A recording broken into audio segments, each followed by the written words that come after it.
Did you want me to talk about dirty words in Swedish? Did I add that in? I know. Yes, Swedish words that sound dirty. Yes. Swedish words that sound dirty. Yes. Okay. For the word good, it's bra, like bra. Jättebra. That's super good. Also, speed. The word for speed is fart.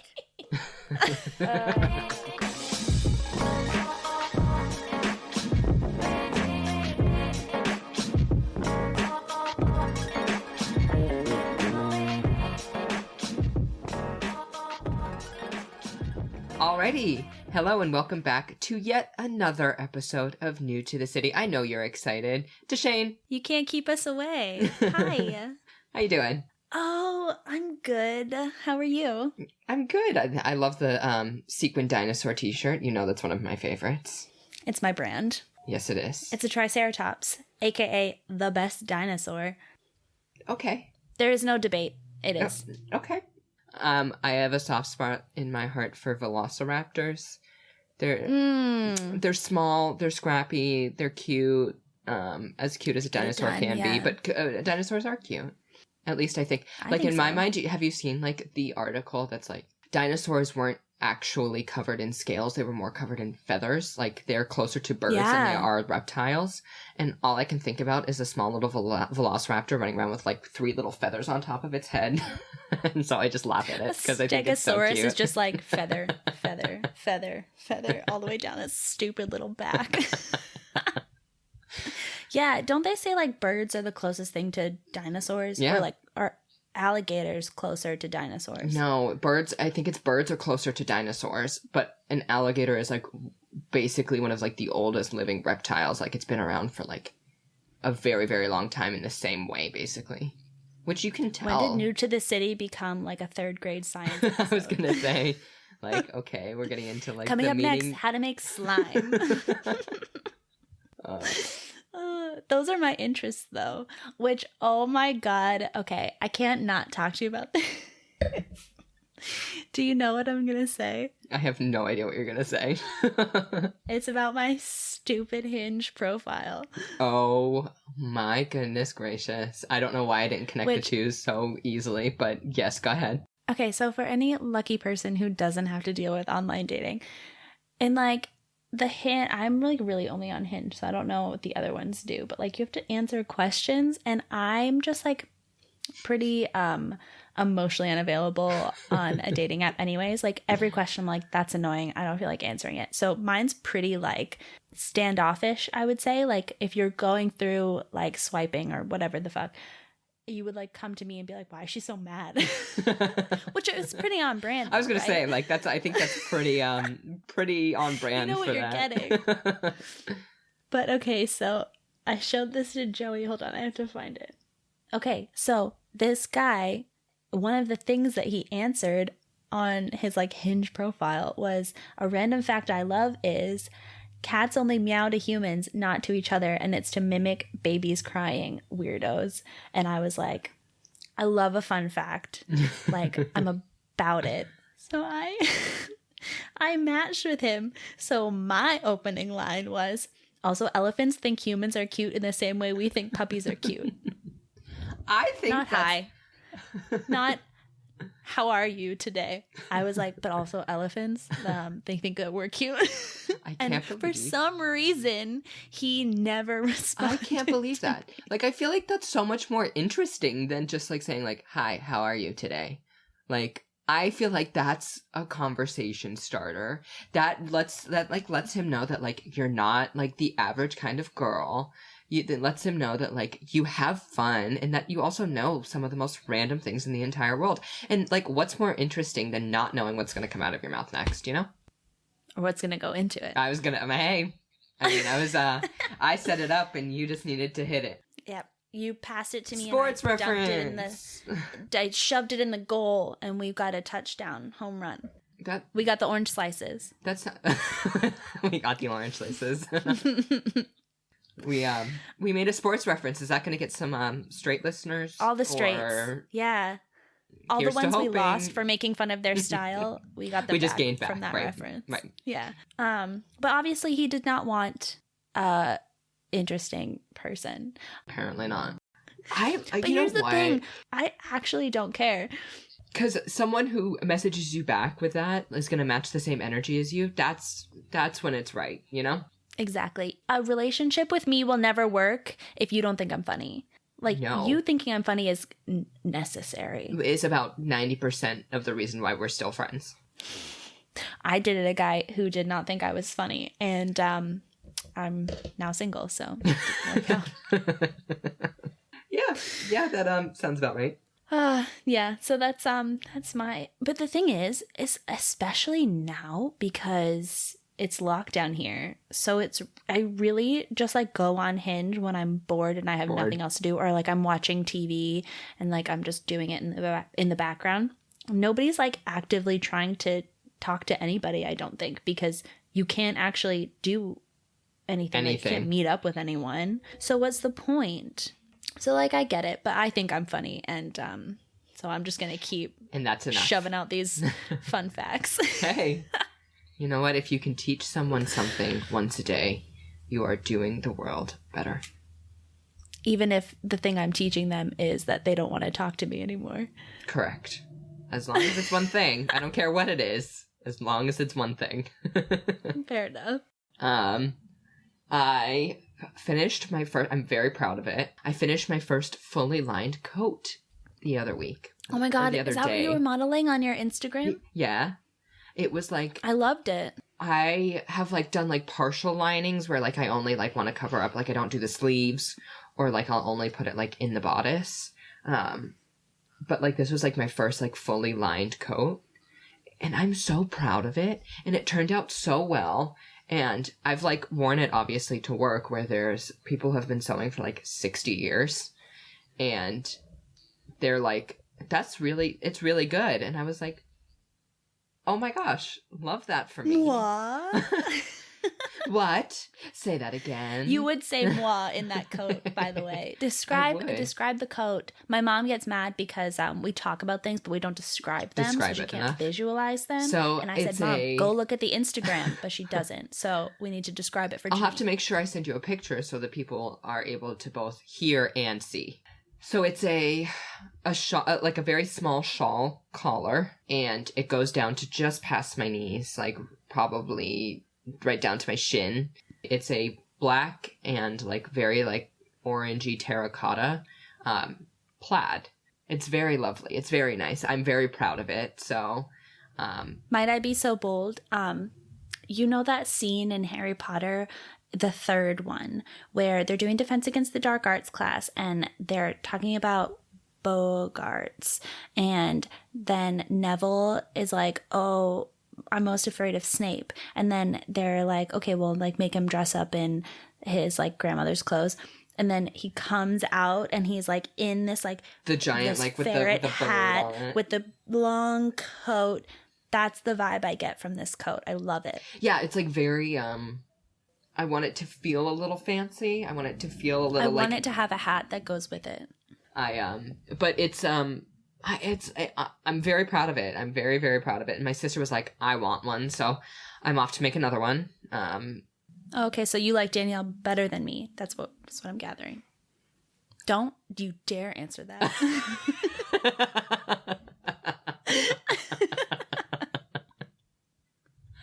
Oh my goodness. Is this something that we can look forward to seeing on the store? I was thinking, I do think that this is maybe something if people are interested in. I actually picked fabrics that kind of match the vibe of what I want to go for. Oh my God, it's fabulous. And I don't know if I obviously like the word fabulous. It's such a trope of like, I guess, quote unquote gay men of saying fabulous all the time. That's neither here nor there. I say fabulous constantly. I think fabulous is so fabulous. Anyways, off track. I'm very talkative today. We're running through subjects here. What's the movie where she's like, where he was like, you're just running through a lot of Easy A. That's Easy A. Where she's like at the lobster. I'm sorry, I'm not caught up because you haven't finished a sentence yet. And I'm just sitting here. I'm just drinking. I'm just gonna let you do it. I'm sweating. I'll be here. Easy A. You know, where she's at the lobster shack and Mm-hmm. she's like excited for a date, and she's just like talking, and she's like spitting out fun facts, and he's like, you're burning through a lot. That's what I'm doing right now. I'm burning through a lot of subjects quite quickly. Might Anyways. I suggest the listeners start a drinking game? What, And every time I say fabulous? Rules. I think every time Joey says gosh or fabulous, not like, because you say like way too much. So do I. I cut out a lot of them. And anytime we make a reference, like a movie reference. Yeah. And yeah, I think we should start a drinking game. I think that'd be fun. I'm going to play right now. Yeah, you better finish the glass off then, because... Anyway, oh my God. Okay, hold on. I'm so sorry. I just have to say this. Lululemon. My friends and I play a perpetual drinking game. Anytime you see Lululemon or someone says Lululemon, you have to drink because Lululemon, and it's really funny. It's probably not funny, but I'm probably going to keep it in anyway because it's going to make them drink a lot. It's going to be funny for me. Okay. I need to talk to you about The Crown. Okay. The show. I haven't watched it yet. Okay, you kind of need to. I know. Alex has been telling me to watch The Crown for years, and I was like, yeah, I'll get to it. And I really wanted to watch the Diana season, which is like the most recent one, but I was like, you can't really start watching it without watching from the beginning. So it was the only reason why I started watching it. And I'll be honest, the first 7 episodes, I was like, ugh, can I please just get to season 4 so I can watch everything about Diana? But it gets so good after that. And it has to be a requirement if you are moving here, I think, because I had an opinion about the Queen, and now everything I thought I knew about her has been tested, and I'm obsessed with her. And she watches The Crown, which, how cool is that? Honestly, if somebody made a Netflix series about me, I would watch it 100%. Oh my gosh, wait, really? I'm so surprised. Shut up. Anyway, but the best part about it is everything is true. There's this part about how the uncle wants to come back to England, and then she almost lets him, but then everybody's he was best friends with Hitler and was helping Hitler, and there's photographs to prove it, and they and she's okay, never mind. And then at the end of the episode, they show the real life photographs of the real life dude doing a secret handshake with Hitler. It's wild. It's so good for that, mostly that reason, just because you know that everything you're watching fucking happened. And then it gives you little updates and stuff as it goes along. I'm obsessed. I was a skeptic, but I was wrong. Hold my hands up. The Queen is she's not new to the city, but she could be. She could be. I'm actually so excited because we have our very first interview of all time. She's number one. It's so exciting. I'm excited to be able to get somebody else on on the podcast and bring some new energy. Not that our energy isn't, I'm so excited to talk to her because we've actually never met, but we have a lot of mutual friends, and her name's Joanna Blake. She is a fellow Royal Caribbean alumnus. Is that the right way to use that word? That is very correct. So yeah, she worked on a Royal Caribbean cruise ship, and now she lives in Sweden, and I cannot wait to talk to her and find out why. So stick around, and we hope you enjoy.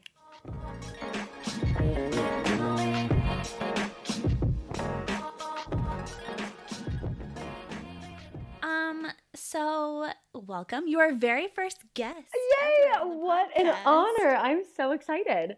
I'm so excited. Also, I'm very nervous because I don't know if I'm good at interviewing people or not, but we're just going to have a chat. Exactly. It's fine. It's great. Well, we're going to find out. Here we go. So let's start by you just telling us about yourself. Okay. My full name with my embarrassing middle name is Joanna Chantal Blake. I know, don't. That's so like Sabrina the Teenage Witch of you. Thank you very much. I'll give the credit to my mom, but yeah, Chantal has haunted me. So I'm actually really excited to now get a new last name and like push my last name to my middle name. Is it like super Swedish? Oh my God, yes, it has a letter that I don't even know how to pronounce yet. So it's an O with 2 dots on top, which technically is an like umlaut. Yeah, it's like It's like you're gonna throw up, like yes, but I need to practice that. I have a few more months before I have to hop to it. You have to officially say it, yes. But so my name is Joanna Chantal Blake for now. Yeah, I was born and raised in Florida.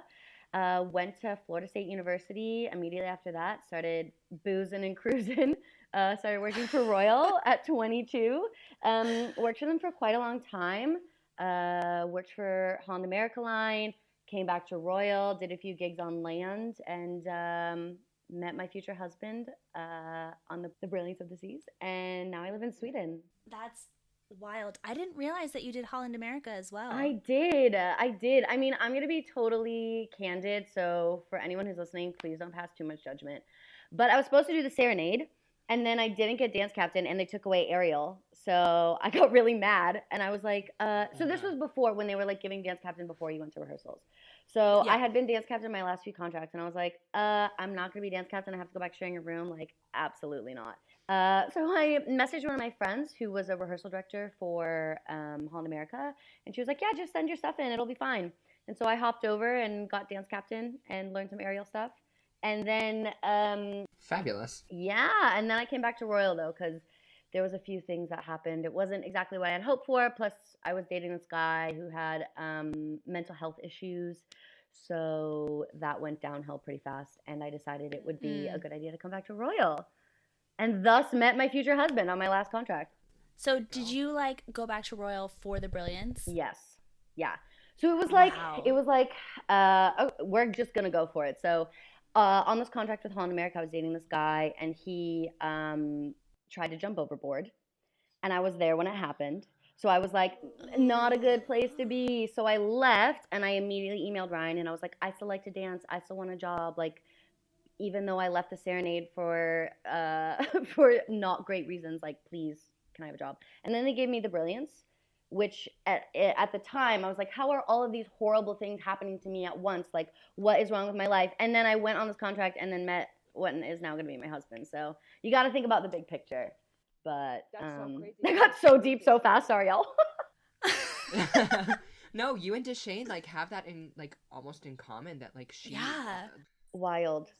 It's something that is like tattooed in your mind forever. It's like you'll never experience anything like that, and it's something that not many people go through. And I'm grateful I went through it, but also at the same time, I hope no one ever has to go through that ever again. No one ever has to. I can't agree more. It's yep. There's nothing else to be said about it, really. It's just the most like gut-wrenching thing that has ever happened to me. I still think about that guy constantly. Yeah. Awful. So let me ask you this. It's like, for me, I don't know how you feel, but I kind of feel like female dancers kind of seems like we're like a dime a dozen in a way. Like, how it worked out so well for you, and I'm so impressed, but I don't know if I would ever have the balls to like, I turned down one contract because it was something that like I really didn't want to do, and then I didn't get another offer for like maybe like 2 or 3 months, and the entire time I was like, I fucked it for myself. Like, there goes my career down the whole ass drain because I didn't want to go back to Rhapsody. Exactly. Like, I unfortunately wish I had better news, but I locked in the contract with Holland America before I left Serenade. And I gave up my contract. Like, it was like, poor JP. He literally emailed me. He was like, Joanna, this is unfortunate news because rehearsals start in 7 days. And I was like, sorry. But you know what? Like, you made someone else's dreams I come did. true. And actually that girl went back on, and then she did Quantum 270 after. So I was like, yay, I'm so glad that I did this for you. You're like, you're welcome for making your career. Exactly. So yeah. So what was your very first ship that you got cast on? Explorer of the Seas. Oh my God, congrats. Thank you. I'd like to dedicate that to my ballet technique. I was like a ballet dancer my whole life. Went away for summers. I was actually in a ballet company, like a teeny little one in my university town for one season, but then I was too fat, so I was like, I just want a cheeseburger. Like, this is not for me. This is not my thing. I can relate. I think Joey and I just mutually fangirled over you for we did. For those of you who aren't in like the Royal Caribbean, we have to get better at like explaining things to people who aren't in like our sphere. But Explorer is like, I think for dancers, kind of one of the top. I know like Freedom's one of them. Explorer, in terms of like quality of show and like just absolute talent. Yeah, the shows were amazing. And actually what was super cool is when I went back to being a director, I was an assistant director, but that was the ship that they gave me, was Explorer. So I was like, oh my God, it's full circle. Like, so cool. Yeah. That is really so they're full circle. Like obsessed with you, is what you're telling me. Actually, I mean, I don't know. A little bit yes, a little bit no, because clearly not enough to give me dance captain, which is why I left. But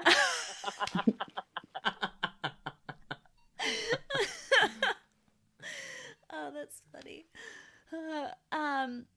Okay, so when was your first dance captainship? How many contracts did you do before you stepped up? I did 2. So I did Explorer and then Navigator, and then I went to Vision, my favorite ship of all time ever. I know, we relate on that. We talked about this. Yes, I am literally obsessed, and that was my first contract as dance captain. But honestly, I feel like you have to get lucky. Like, sometimes you have people in your cast, 3 people who have been dance captain 100 times, and sometimes you have none. So it just kind of depends on what happens. And I got lucky for the few that I was. Yeah. I feel like Vision is one of the ships that they really like people to start out on as dance captain. Yeah, for sure. Because I know a couple people who got their start on Vision as well. I think because they're long cruises with only 2 shows. So, yeah, it was great. When did you know that it was time to kind of transition off of ships and into land life? Especially because you met your boyfriend at the time and like were in a relationship and he was still on ships. I feel like that's such a like good excuse to just stay there forever and then, you know, die in cabin 2738. Exactly. I mean, I'm not gonna lie, like, it was easy for us, but he was actually ready to move on. He has been safety officer for a long time, so God, I hate that cliche so much. I'm like, wait, he's a safety officer? Yeah. You bagged a safety I know. officer? Actually, I was talking to Erica Edwards the other day. She was like, you are 1 in a million. Like, nobody does this and gets away with it. Like, nobody actually dates a safety officer, marries him, and he doesn't cheat on her. I'm like, I know. I don't know. It's just... What can I say? I'm very lucky. I'm very Maybe we blessed. can't be friends.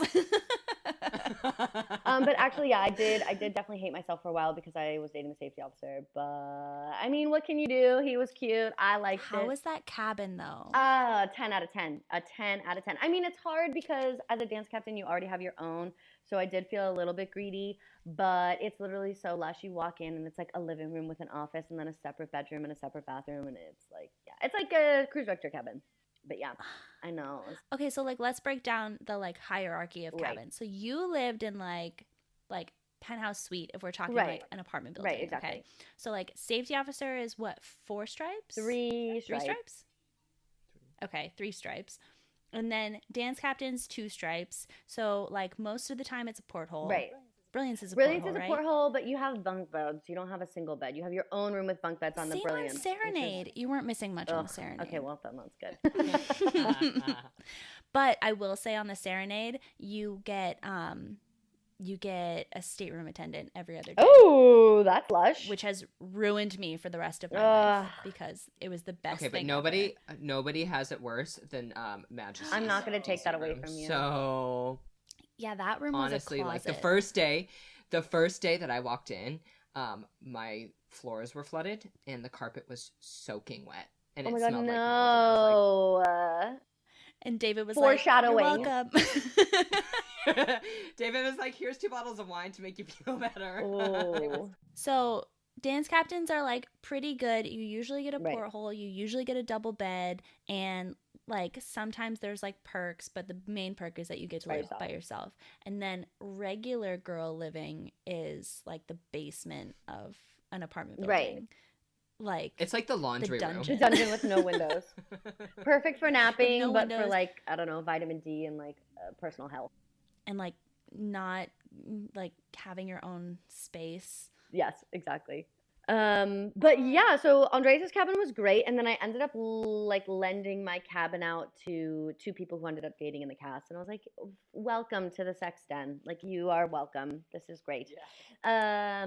But it was really good. And to answer your first question that I totally forgot about until now, Andreas had been safety officer for like 5 years or something by now, and he was like, "I'm ready to move on. I want to be staff captain, but that's going to take a few more years." So he had been in touch with the office, and he was like, I'm going to apply for a few jobs, and if I get a job at the office, I think that's a good way to spend these next 2 years. And in my contract, it'll say, once I'm done with this, I can go back to ships and work as a staff captain. So he was like, okay, this sounds great. And to me, I'm basically from Miami. So I was like, great, I'll be close to home. We can do this, we can do that. And then that's when I decided, I was like, okay, so if we're going to move to land, why wouldn't I reach out to Royal and be like, hi, let's make this full circle, and like, let me try to be a rehearsal director. So yeah. What was like the hardest part about moving from living on ships full time to then being a land person full time? Because I keep running into things now, and it's been right. I think to be honest, the hardest thing for me has been waking up with an alarm and like setting an alarm and having a day, like waking up at 7. Like, I know we talked about this the other day where I was like, do you remember the times when we used to complain about waking up for a tech run at 11 and then demand we had a 2-hour nap before an hour and a half of dancing, like 2 45-minute shows? Like, are you joking? Like, I can't possibly. Literally, what is wrong with us? Like, you don't need a nap when you slept for 12 hours. You are not a child. That's been the hardest thing for me. I will say, if I wasn't living with Andreas, the second hardest thing would be cooking for myself. But I am blessed that Andreas's favorite pastime is cooking. Like, he cooks full meals for lunch and dinner. I don't know. Once again, I'm just blessed. Hashtag blessed. Yeah, very blessed. Oh my God, forget The Crown. I want to watch a Netflix movie about you. Honestly, I think it would be highly entertaining. I'm not gonna lie. You're my new queen. Thank you. So you mentioned that you met Andreas on The Brilliance. And how long were you guys together before like that first contract you guys were together? So I signed on board, and like obviously I had just come from like a terrible place with my ex of like trauma, and he had just broken up. He was actually dating another dancer for like 3 years before we met. So they had broken up, and he had gone through a rough patch with her. So we were both not really in the right place. So we had been friends. We actually didn't hook up for a long time. It took a while for him to be like, would you like to go to Chops? And I was like, wow, yes, take me for a steak dinner. The ultimate first date. That's when you know, like, you're ready to, like, start moving on a little bit. Is like Chops. He, like, also put it on, like, the staff captain's card. I was like, wow, I feel like I'm with a celebrity. So that happened, and then, so we were, like, dating, aka, like, having sex for 2 weeks, and then he left for his vacation. So he was gone for 10 weeks. And then he came back, and that's kind of when we decided to get serious. So I don't know when you like to consider we started dating. I say when it was our first date, which was December of 2018. We had talked the whole time he was gone. So by the time he came back, I was like, oh, wow, I kind of like you. Like, let's see what happens. So, how did you guys handle the long distance? I know that obviously, like, Jacob and I, we were apart for a contract, like full contract. So, praise you, because I don't know if I could do that. At the beginning, for us, you know, when you first don't know what's happening, it's kind of like, oh, you talk once a day on Facebook Messenger, and you're like, oh, great. But then it got to be, when I signed off the ship, I ended up doing, I was performing in a circus in Myrtle Beach. And that's when we had, I know, so random, but it was actually super fun. It was the best. It was you and Erica, yes, right? Me and Erica. It was a whole summer. I think it was 4 months we were there. So yeah, I was literally performing in a circus tent with like insanely talented people of like things I've never seen before, bouncing on your head and like jumping on trampolines. And I was just basically like hip bopping and like presenting and still getting paid like $600 a week to do it. So it was pretty good. But that was when we had our long distance, and for that, he was in Europe on the Brilliance, and I was in America, so that was really hard. And you just have to make sacrifices. Like I used to wake up at 6 o'clock every day to talk to him on the phone because that was his lunch break, and then by the time he would be done with work, like I was in rehearsals or I was in a show. So like you just have to make the sacrifices. And I mean, I don't know how you went a whole contract without seeing each other. That is so much trust, so much faith, so much patience, and also like mental health. Yes. Like, for us, 3 months is the longest we've done, and I don't think I could do longer than that. It was like, and like I'm sure you can relate, like you definitely like find your kind of groove of when you guys talk and how long you guys talk for, and to make sure that like you're reaching out. And yeah, I mean, don't get me wrong, there was a lot of trust that we had to have with each other, but like pretty much when you know that you want to be serious, you have to make a serious commitment. So when you jump around from ship to ship on all of your contracts, as like all the dancers do, how difficult was it for you guys to like get on the same contract together? I mean, I don't know how like safety officers work, because I know that safety officers, they have. Yeah, so he was on the Brilliance, like that was it for him. I think they're there for 3 years, 3 to 5 years. They're on the same ship, 10 weeks on, 10 weeks off. So to be honest, it wasn't very hard, because like it's the Brilliance. It's not like I'm asking for like cats on the Oasis. No one wants the Brilliance. Nobody wants the Brilliance. Like they're literally. But yeah, it actually wasn't that difficult, because I wasn't asking for anything outrageous, and I think it was lucky that I had been dance captain also. So it was kind of like I asked to go back, and they're like, "Great, here you go." So it wasn't as hard as I think some people have had it. Also, by that point, I had been on ships for like, I don't know, 8 years, 100 years, what it felt like. So I had already proven myself, you know what I mean? I had already had the ships, I had the itineraries. Like at that point, there was nothing really left for me to strive towards. I wasn't trying to do a musical. So for me, it was easy to just be like, yeah, I'll come back. I like you. And so you recently have gotten engaged. It's very exciting. It's exciting, but also like the biggest mindfuck with it being Corona. But yeah, I just got engaged, and that's pretty crazy. It's weird trying to plan a wedding. How long were you guys dating for before you got engaged? It depends on when you think about it, either a year or a year and a half. Yeah. Yeah, so Jacob and I were just over a year. Yeah. Of just like in between a year and a half. It's crazy, because when I talk to like my muggle friends, like my non-dancer friends, they're like, "Oh my god, like how could you not date someone for 5 years before you get engaged?" And I'm like, I don't know, I met this Swedish guy on board, and we've only been dating for a year, and you don't know him, but we're gonna get married. So it's this weird balance of like normal people life versus like dancership life. And also, when you know, like, I'm obsessed with Andreas, and, like, why would we not get married even if it was 6 months after? Like, I love him. The end. And, like, you learn so much more about people on ships. Because you're together at a much accelerated every rate. single day. Yep. Yes, exactly. I always say, like, 2 weeks on land and 2 weeks on ship are two completely different things. Agree. It's just, I think getting engaged is this moment you've planned in your head, and when it happened, I literally thought I was going to throw up and pass out. I blacked out. I have no idea what he said at all. I just couldn't believe that he was, like, on one knee. It was absolutely the most wild experience. And Joey, I'm sure you can relate. You mentioned it before, but you guys were, like, fully planning on moving. You had an apartment in Miami, didn't you? Before the pandemic hit? It was wild. It was like, Andreas got this job. He came with me to Miami. We were in Sweden. We both flew in. I started working for the studios. He started working in the office. We were there for a month. We found a hotel on South Beach. It was like with a balcony facing the ocean with a wine bar, like a little wine cooler, wine fridge. I was like, this is perfect. We are here. We have a parking spot. Like, life is good. And then Andreas went back to Sweden to get his L1 working visa put in his passport. I still stayed at the studios. I was doing my thing. We thankfully hadn't signed the contract to live in that apartment yet. I don't know. Again, I've done something really great in a past life, because this karma is just kicking. So we hadn't signed the lease yet. And so his appointment was on a Monday to get his visa finalized. On Wednesday, Donald Trump said we are placing a travel ban, and anyone from the Shagan area is not allowed to come in. So if his appointment had been like 4 days earlier, we would be in Miami. It's absolutely That's crazy. Nuts. So thankfully, we had a great real estate person. So she contacted the guy and was like, sorry, like, this isn't going to work. And then I stayed at Bay Vista, because that's when we were like, Corona, it's going to be a month. Like, I love you. You're going to be fine in Sweden. Like, things are going to be okay. Yeah. And so I stayed at the studios. And then that one day they pulled everybody in, and they were like, okay, guys, we're not allowed to rehearse anymore, but don't worry, we'll be back. And I was like, okay, great. Like, that's fine. Packed up my room with the green little walls, and I drove home. And then I had unpacked all my stuff.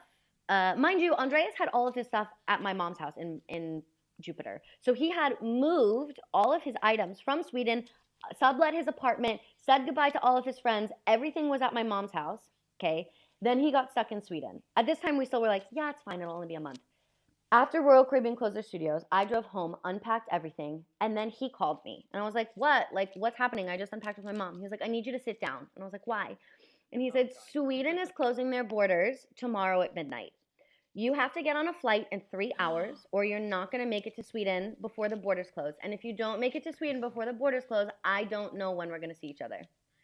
So then I started hysterically crying. I packed a suitcase in an hour. I think I packed like a bathing suit, some flip-flops, and like a winter jacket. Like no clue what I was doing. No in between. Pieces. No in between. Pieces. The bathing suit and the coat. Literally full panic. Packed the suitcase, went to the airport, got to Sweden. My flight arrived at 7 p.m. and they closed the borders at midnight. And the guy, when I walked in, he was like, you know what's happening with the country, right? Like, are you sure you want to come in? I was like, oh, yes, are you going to let me in? Like, so panicked at, like, border control. Like, please, I'm just a cute little American. And they let me in, and then I moved to Sweden, like, on accident. Like, it was not intentional, not planned. Like, none of this should have happened. But I came here in March with a bathing suit and a winter coat, and then, thank God, Royal Caribbean paid to ship our, like, 8 suitcases of all of our things to Sweden, and I officially moved to Sweden in August. Yeah, I don't know what you did in your past life, but you know I what? know, like I hope that she keeps doing good things because she's done something right up to this point. I know. I have been so lucky and so fortunate with everything that's happened. And yeah, it's been highs and lows and ups and downs and of course with everything, but how lucky am I? Like every time I listen, when Joey, you were like, I spent $800 or whatever or $400 on my suitcases. I was like, yeah, I understand that. And just knowing that you're so far from your partner, like my heart reaches out to you so much. And that's when I really realized like how fortunate I am that he called me that day. And there was thankfully a flight from Palm Beach Airport to Stockholm, and I made it in time because I don't know, we would probably be living together in Mexico because that's like the only country that's open at the moment. So like, what kind of visa did you just go on, like a tourist kind of thing originally? So before Andreas knew he was like gonna officially work for Miami, and we didn't exactly know what was happening with ships and no ships and this and that, I applied for, they call it a sambo, which means like same house visa in Sweden. So you can apply to just live with your partner, because here marriage isn't really a big deal. Like people don't really get married here because they have such good laws and like equality for people. So if you live in the same house for more than a year, you have all the same benefits, and you can be like there. It's not like in America where you have to wait 10 years to be in a common law marriage. So when I flew in on a tourist visa. And then once I got here, I reached out to the migration office and I was like, hi, this is like kind of happening. Is there any way we can push this through? And then from there, it took like 6 months for me to get my like personal number and like it's called like uppehållstillstånd, which means like I can live and work here. Oh my God. So yeah. So it took some time, but thankfully Sweden let me stay here because of Corona also. We got to skip a lot of visa things because of Corona. Like I didn't have to go back to America. We had to leave the country, but for them to process my thing, I had to leave the country, but they have ferries that go between Sweden and Finland. So we just like went on a ferry, bought some stuff duty free, and then came back. And that's how they put it through. And then we didn't have to go for interviews because they're afraid of everyone. So we just did it all over the phone. So I was super lucky that Sweden was working the way it was. And I got to be here the whole time and didn't have to leave. That's amazing. For sure. So how, in your opinion, how has Sweden kind of coped with restrictions in the pandemic compared to America or like other countries? So I don't, it's kind of been in the news a little bit, but not too much. But Sweden has taken like the literal polar opposite approach to everyone. Like there are no rules. There is no mask mandate. There are some restrictions now, like restaurants have to close at 8 p.m. So Corona gets a chance to eat. Right, exactly.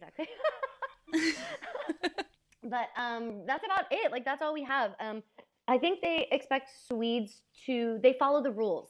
They like rules, and they're a little bit of a goody-goody, which is annoying sometimes, but when it comes to Corona, it's good. So if you need to wear a mask, you wear a mask. If you don't, you don't. If you're in a risk group, you stay at home. If you don't, the office is open. So there's a lot of choice, but obviously they're not going to close the gyms. It's up to you if you want to decide to come into the gym. So they've kind of taken the approach of it's up to the individual to choose how they want to handle it, which I think has been great. For me, it's felt, I forget that sometimes things are happening because it seems so normal. Like I go on the subway, I go to work, I don't wear a mask. Some people do, but I choose not to. I've been very safe. I've been healthy. I wash my hands. Like it's up to the individual. So that's how it's working here. In Sweden, they have this phrase. It's called lagom, which means kind of like not too much and not too little. So they're very about like keeping everything.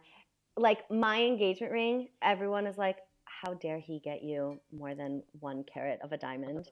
And it's like your apartment shouldn't be too big or too small. It should be just perfect for you. Like you shouldn't have something too fancy. It's very not materialistic. Like everything is kind of like in the middle here. So it's funny that America is literally like doing cartwheels at dinner. Right, exactly. Yeah. Wow, that's wild. That's so cool though.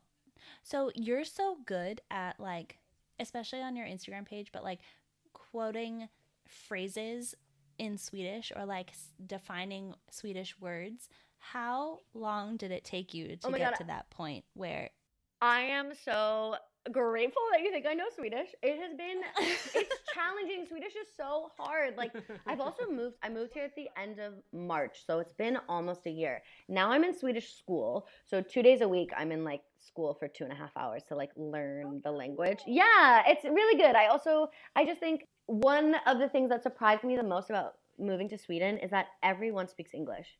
Apparently the Nordic countries are the most bilingual countries in the world.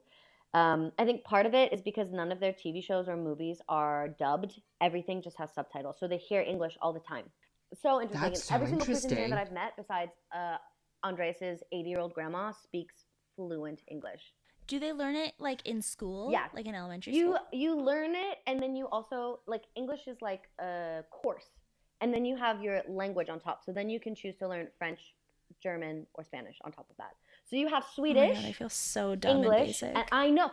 So at one point, I was substitute teaching at English school here, and the little children were 8 years old, and they were trolling me because I only spoke English. They're like, what? I speak at least 4 languages. And I was like, okay, go back to the swing set. Thank you very much. Awesome. Joanna, I answered the phone at work, and I can barely understand the shit that people say to me. And they are speaking English. English. Very good, very good, very good. But I will say some of the accents are very hard. Like, do you feel like a tourist still, or does it feel like? No, it's starting to feel like home. I think for a while it felt like I was just gonna move again because we moved so much. So I was getting used to things, but at the same time it was still like not sinking in as permanent until I got a job, and that's when I was like, oh, I live here now, and I have a subway pass, and I go to work, and I know the routes, and I know the green line and the red line and this and that. But it took a while for me to actually realize, like, oh wait, I live in Sweden. So what's one expectation that you had of living in Sweden that ended up being true, and one, like, the biggest things that ended up being true and ended up being false? Okay. For true, this one's kind of funny, but not really. Everyone here eats a lot of meatballs. Like at IKEA? Yes, like IKEA. Like everyone here actually eats meatballs all the time. Like meatballs, mashed potatoes, and then this like cranberry sauce. Fish, so much fish, so much salmon. Like the foods they eat are so stereotypical Swedish. I was pleasantly surprised when I came here, and I was like, oh, perfect. Lots of hot dogs, lots of korv. Yeah. So it is true. And then I think one thing that surprised me was the language thing, like we talked about before. Like I truly was surprised that every single person here speaks English fluently. Like I have to go into stores and be like, oh, jag learn mig svenska, and then that's like I'm learning Swedish, and then I try to say when I order food and things in Swedish. So when you say that thing that I will never try and repeat what you just said, when you say that, are people like very agreeable about trying to like help you like struggle your way through? Because when I was in France, Matt and I had this pact that when we were in France, we would never speak English to people. We would like force ourselves to try and remember our like high school French. And the French people got so mad at us because they are so much better at English than we are at French. And they were like, we just want to move on with our fucking day. Like, I will agree. I studied abroad in Paris when I was in university, and it was the same thing. I was like, bonjour. They were like, hello, how can we help you? I was like, oh, sorry. You're like, oh, okay. Also, Deshane, your name is so French. Did anybody, like, I don't know, like, did you, like, write down your name at any point? And did anybody, like, try speaking to you? I don't kick doors open and go, bonjour, je m'appelle Deshane. And they're like, oh. Why not? You don't? Exactly. You don't? I thought you not. did. Should I start? No, I'm like, I'm Dee. I'm sorry. My name is hard. Actually, just shorten it to one letter. I'm sorry, Americans. Oh my goodness. So good. So you have an Instagram page, a lovely Instagram page, at Swedish Fun Facts, which is so much fun to watch. What was, like, I think the biggest inspiration that you had for starting it? Because truly, once I moved here, there are so many weird things that Swedish people think are normal that I am like, why doesn't ice come out of a refrigerator? And why don't you have a tumble dryer? What is this closet that you dry clothes in? Like, but honestly, it was just like going through, especially living at Andreas' parents' house. They live in a really old house from his like great grandparents that have lived there. And there's just so many things that come through that are new and different, but they think are so normal. So I was like, this will be funny to capture. And then it just kind of got to be to a point where I was like, this deserves its own Instagram page because some people probably don't want the spam, but it's okay. And has it led you to finding like other Americans in Sweden, or like has anybody like reached out to you that like, I don't know, that you didn't expect to connect with, that definitely identify with the same ways that you're feeling? I think it's more Swedish people finding it weird that I find their things weird. There are not as many Americans here, which not as many Americans follow my page as Swedish people that think it's funny that I'm like, oh, this is weird. I'm like, oh, it's so normal. Because I did try to find American friends through like pages like you were talking about before, Dee, with like Americans in Stockholm and like North Americans in Sweden and like things like that. But listen, it's like trying to find a needle in a haystack. You go on some of these girl dates and you're like, I will never get that hour of my life back. Like, so it can be hard. Actually, I'm not gonna lie to you. My friends have mostly come from either Andreas's friends' wives and girlfriends. His sister is literally like a gem. I'm obsessed with her. She is my best friend here. And then through where I work, there's a lot of international people. So Facebook, unfortunately, like I think it's a great outlet, and I think it's good to get yourself out there and try and test. But to be honest, it was shocking to me that I had more in common with the Swedes than I did with the Americans. What are your like long-term plans? Because you have your visa now. Like, are you guys planning on getting married in Sweden? Are you planning on getting married in America? Are you planning on like settling down in Sweden? Okay, so we are unclear to anything. We're open to anything. To be honest, it's kind of up to Andreas's job. Like right now, he's still working for Royal. He's doing this new Muster 2.0 thing. He's like leading that. Yeah. So he's been gone quite a bit, and he's been launching this on the ships. Like he was with TUI, and then Quantum, and then there's a few coming out with time. So whatever his job is going to lead him is kind of where I'll go. I've kind of come to terms with, I had my 7 years with Royal. I did what I wanted. I got all of my itineraries in. I saw the world. Now I'm here to support him in his, which sounds like such a housewife thing to say, but I just want him to achieve his goals and do what makes him happy, and I'm here to like be his little cheerleader the whole way. So truly it's up to him. Right now he's working on Miami time in Sweden, so from like 3 o'clock in the afternoon till 10 o'clock at night, so it's working out great. I can be here for 2 years, and then I have to renew my visa, and then I have it for another 5 years. So right now it's kind of, I know, it's really nice. And then after that, I can apply to be a Swedish citizen and like get a passport. And then your kids will have dual citizenship, and that's like the best possible and the Swedish passport's pretty good, so I'm really happy about that. But for me, I'm actually quite happy to stay in Sweden. I think it's great. You pay a lot of money in taxes, but you get a lot of stuff for free. It's free university. Again, with the stupid European terms. It's free college. I don't know. I'm Swedish. It's free healthcare. You get a lot of things that benefit you from being here. So If we move back to Miami, which I think we probably will at some point, just so we can also finish out our dream. Like, it was so snatched. I still do kind of want to live on that apartment in South Beach. So I think we will move back to America eventually, but probably end up settling down in Sweden with kids and things like that in probably like 10 to 15 years. Did you want me to talk about dirty words in Swedish? Did I add that in? I know. Yes, Swedish words that sound dirty. Yes. Swedish words that sound dirty. Yes. Okay. They're like the whole series of things that sound dirty in Swedish, but like mean regular things. But in American English, they're like dirty / swear words. I'm obsessed with this.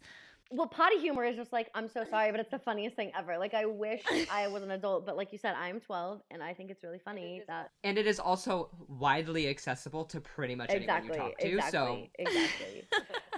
But my top favorites are, and I literally died the first time I heard this, because every time Swedes get off the phone, they don't say love you. Like in America, they say kiss.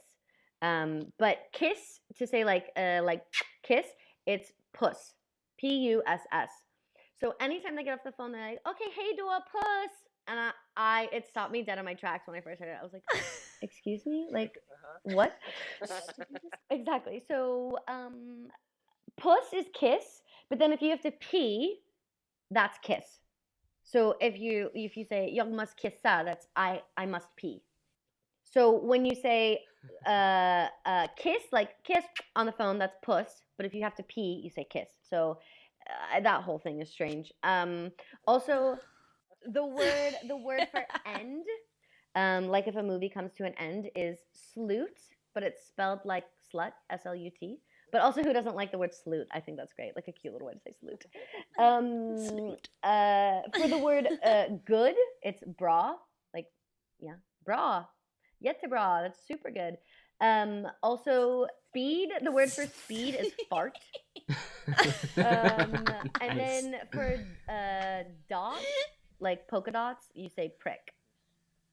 Which kind of makes sense, like prick, you prick your finger or something like that, but also like prick is a penis, and I think it's funny. And then the best and final one is the number 6. They say sex.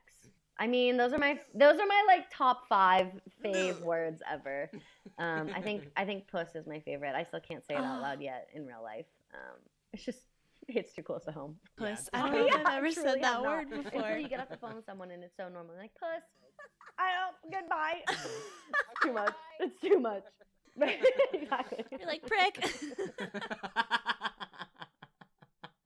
I think at the end, instead of saying moo moo moo moo, we should say puss puss puss puss puss. For sure.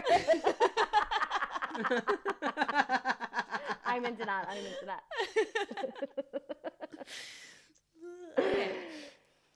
Okay, thank you guys so much for listening to this episode. If you liked it, make sure that you rate us 5 stars, you subscribe, follow, do all the things so that you don't miss any new episodes coming out. We come out with a new episode every single Tuesday. Make sure that you follow us on all of our social media. Joey, what's our Twitter? Our Twitter is New to the City. Make sure that you spell city CiTea. That's right. We also have a Facebook, YouTube, and Instagram, and that is all New to the City podcast. Again, that is CiTea. Also, if you would like to be a guest on our podcast, or you have thoughts and feelings about Joanna and everything that she said, then you can email us at newtothecitypodcast@gmail.com. Again, that's CiTea. And make sure that you go and follow Joanna on all of her social media. And what is that, Joanna? It's at Swedish Fun Facts. And then my personal one is at Joe_Blake, period. And make sure you go and follow her because she has a beautiful, blessed life and she's going to have a gorgeous wedding. And I can't wait to see it. You guys are all invited. Actually, you guys can come. Wait, you're in the UK. Like, come. June 19th. Block it off. Oh my God. I'm available for meatballs. Yes. Can't wait. It's going to be great. I'm so excited. Okay. Bye, guys. Puss, puss, puss, puss, puss, puss, puss, puss, puss, puss, puss, puss, puss, puss, puss. It makes me so uncomfortable. So violated.